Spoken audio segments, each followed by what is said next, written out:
හයි කොහොමද ඔයගලන්ට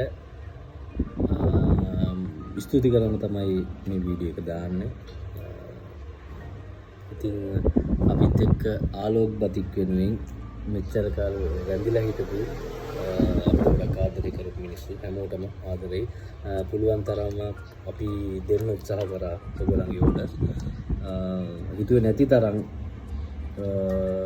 අපේ රෙඩ් සාරියකට මම හිතන්නේ සෑහෙන ඉල්ලුමක් තිබ්බා. ඉතින් අපිට කරගන්න බැරි තරමට සමා වෙන්න අපහසුතාවයකට පත් වුණු හැමෝටම.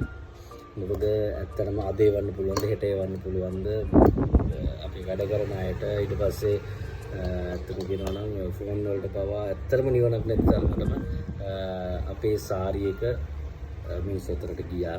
thank you very much. ඒ වගේම හොඳ කමෙන්ට්ස් දෙනවා. බෑඩ් කමෙන්ට්ස් කියන්නේ යවපු මම දන්නේ එකක දෙකකවත් මට අහුන්නේ නැහැ. දාස් ගන්න මේ සාරි ටික ඔක්කොම ගියා.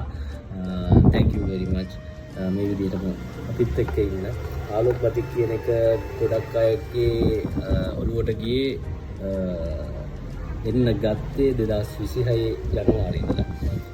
නමුත් අපි අවුරුදු 6ක් 7ක ඉඳලා ලංකාව වටේටම ලංකාවේ තියෙන ප්‍රසිද්ධම pages 20කට වැඩි පිරිසකට අපි බාන සප්ලයි කරන ආයතනයක්. ඉතින් දැන් නම් මේ ප්‍රමාණය චුට්ට අඩු කරලා තියෙන්නේ. ඉතින් අපි හිතුවා අපේ නමත් එක්කම ඉස්සරහට යන්න ඕනේ කියලා. කොහොම හරි ඇත්තටම අපි එක ෂූට් එකක් කරලා ඒකෙන් පස්සේ මිනිස්සු ආදරෙන් වැළඳගත්තා. මෙච්චර අවුරුදු ගානක් ප්‍රැක්ටිස් කරලා ලොකුම ආයතනයක් නොවේ. ඇත්තම කතාව ලොකුම ආයතනයක් නෙවෙයි ලංකාවේ ක්වොලිටි ආයතනයක්. එහෙම තමයි අපි වැටි කියන්නේ. thank you very much. ඉස්සරහටත් අපිත් එක්ක ඉන්න සුබ අවුරුද්දක් වේවා.